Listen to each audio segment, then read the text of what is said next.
Here's 3 things I wish I would have learned way easier on my movement journey. First of all, who am I? So my name is Enes, and I'm a handstand and movement coach. I teach mobility, strength, and handstands mainly, which is also my main practice. But I come from a diverse background. I started out doing karate when I was younger. I did that for like almost 10 years, I think. Then I started doing yoga and body weight fitness. I got big time into rock climbing, and I think that was also a time where I really got into calisthenics and into handstands. And yeah, in my like pretty much 4 years of handstands and calisthenics now, I learned a lot, I would say. I learned a lot of things the hard way. And yeah, I just want to share the main points. From here on, I'm just going to refer to all the sports I'm doing as movement because at the end of the day, that's what it is. I was never a big team sport or ball sport kind of guy like football or tennis or stuff that never stuck for me. So, point number one I want to make, always, always, always warm up. Warming up is so essential, and I used to neglect the importance of this point. Please don't jump on the. This is Floki, by the way. Hey, baby. Always wants to be around, cats. Even if you're doing a 10-minute handstand session, at least 2 minutes of it should be warming up. Because warming up essentially has only upsides. The only downside you really have is that it takes up some time. But if you weigh out the cost versus the benefit, it's a no-brainer because warming up not only helps you prevent injury because your body is better prepared for the training, it also improves performance. That's something I didn't understand for a long time, but of course, if you make the small movements first, for example, in handstand, your shoulder position is key, it's fundamental, and the warm up helps me get some awareness in my body so that I later on actually know what to do better. Because most of us, when we go into training, our mind, we're human, our mind is there and there and there and there. The warm up serves as a sort of concentration of energy onto one point. Because if you're training and you're listening to a podcast while also talking to a friend, while also thinking about yesterday's chore or the date you had the day before, your warm up is gonna, your performance is gonna deteriorate. But if you take some time, for example, me, now I like to do around 1 to 2 hours of training per day, any type of movement, sometimes even three. And I like to warm up for 20 minutes. It's just me warming up, doing all kinds of movements and really just getting the body started, just also checking in because your body, every day, your body feels different. You might be a little injured in your shoulder, might be a little stiff in your legs. And then this is your time to check in with your body and see, how am I showing up today? Because it's not the same every day. Just because you were able to do 20 pull-ups yesterday doesn't mean you will be able to do 20 pull-ups today. Of course, that is the goal, but life happens. We're humans. We're not always on par. So warming up is a key point. This is something I would definitely implement from the start because back then my warm-up was just like, oh, I don't know what I'm doing. I guess, yeah, I'll just move a little bit like this and then let's go. Pull-ups, straight, boom, hard motions. And then I would wonder, oh, I cracked my neck and now I'm like walking around like a hunchback for a week because I have this pinched nerve here, or I was experiencing pain in my elbows and in my shoulder. I was wondering, wow, I wonder why this is the case. Yeah, dumbass, because you're rock climbing, for example, going straight into the hardest difficulty before even preparing your body. And then your body is just like, well, F you then.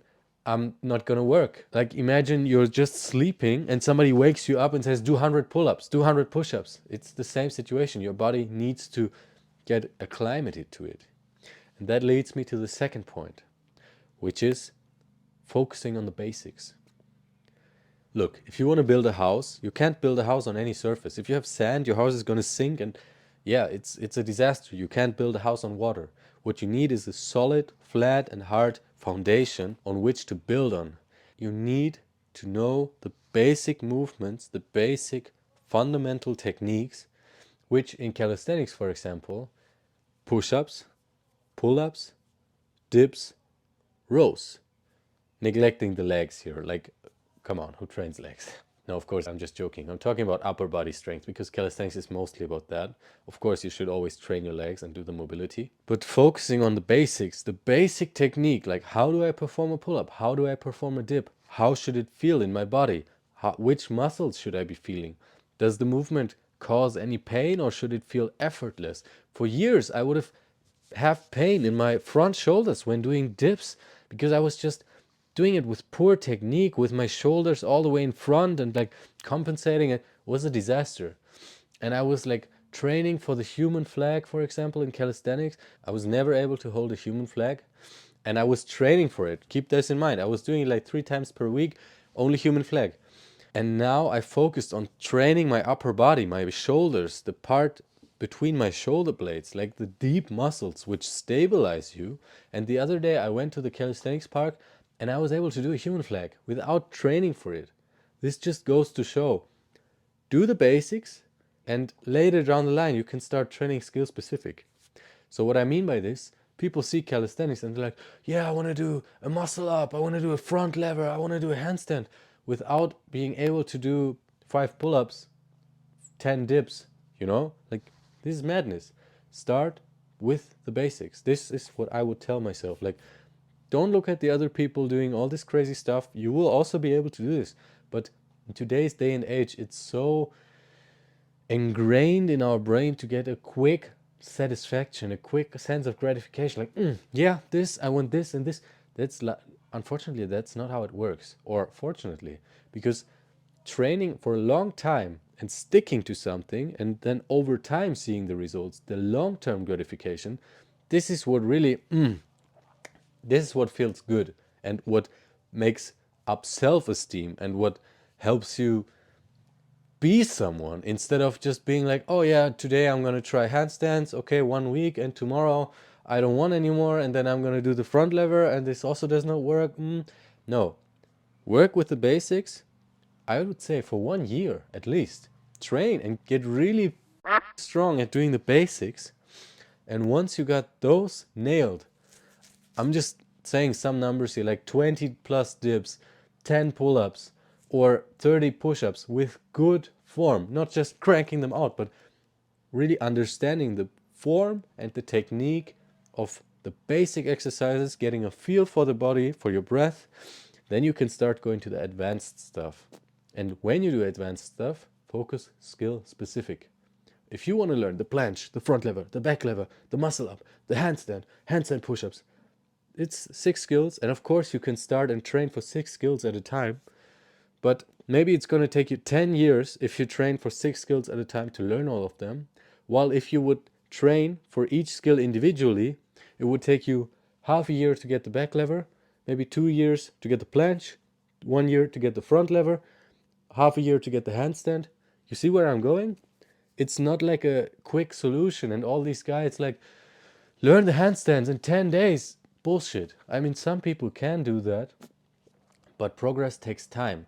So stick to the fundamentals, be patient, and once you got the first two down, train skill specific. So focus your energy into 1 or 2 skills. So for me right now, this is the one arm handstand. Like 80% of my energy is going in there. And then I have like 2 side skills which I sort of practice, which is handstand push-ups and front lever. And I'm not trying to do anything else right now. The main goal is one arm handstand. And I know it's gonna take time, so I commit to it. The last point, number 3, is I wish I would have worked with teachers sooner. Of course, you could learn the handstand all by yourself, watching like some YouTube tutorials and yeah, training like whenever you want, and maybe you will learn it in 1 or 2 years. But if you got a teacher with you who knows how to get there, who has been in that process of not being able to do the thing he teaches and then acquiring the skills, and now he knows this journey from here to here, and you're maybe here or here, somewhere down the line of this journey, he can take your hand, and instead of you walking up here and down here and then here and then eventually getting to the goal, he will help you to go directly to the goal. And maybe it will take you half a year instead of 3 years to learn a handstand. It's just, for me, Personally, I don't get it. There's this belief, oh, I don't want to spend money on movement. I especially when I talk to people in the park, oh, I just want to learn it for fun and this and that. I want to try it out, but I'm injured and I don't know how to do this and I wish and this and that. But then people go partying on the weekend and buying drinks for 100 and plus bucks, while you could get 3 to 4 hours of a personal trainer session with this 100 bucks, which will astronomically boost your process and put you in the right direction. A teacher is somebody who's walked the path and who knows how to get there, and he will just accelerate things. That's it. You basically pay money to get there in less lifetime, so you have more of your lifetime to do other things. And without all the teachers I worked with, I would not be able to train for a one arm right now, do my middle splits, be strong in my upper body, be confident in myself. I would not be where I am without my teachers. And over the years, I paid a couple of thousands of bucks just for sports, for me. And that's an investment in yourself. It's an investment in you, and that's the most valuable asset you have in your life. You, your skill set. If I wouldn't have invested in my teachers, I would not be able to start a business right now because I would not have the hard skills. But through the teachers, they helped me to get to the hard skills, and now I can be a teacher to transfer the hard skills. Teachers boost your progress. That's it. They just get you to the goal faster. And why wouldn't you want to go to the goal faster? They help you go there faster, safer. They bring you the right technique, because that's the bonus point, cleaning up your technique from the beginning. I taught myself a lot of things, and while I taught myself, for example, how to handstand, I also had terrible form. It was terrible. I could not have started my one-arm handstand journey with this terrible technique. So down the line, I had to go back to the basics, polish them up, and while it's still not perfect, it's much better than it used to be, but I could have saved myself so many nerves, so much time, if I had just started with more warm-up, with the right technique and foundations, and started training with teachers sooner. So these are the 3 things that would have saved me at least 2 years, I think. And while there's so much more that I want to say right now, I guess this wraps it up really well. By the way, if you want to learn the handstand, I have a free course. Link is in my YouTube bio. Go check it out. Let me know how you like it. This is my second ever YouTube video. Hope you guys enjoyed it. Give me some feedback in the comments. If you got any questions or see things differently, let's start a discussion in the comments. I would be glad to hear your opinion. And with that, see you the next time. Stay safe.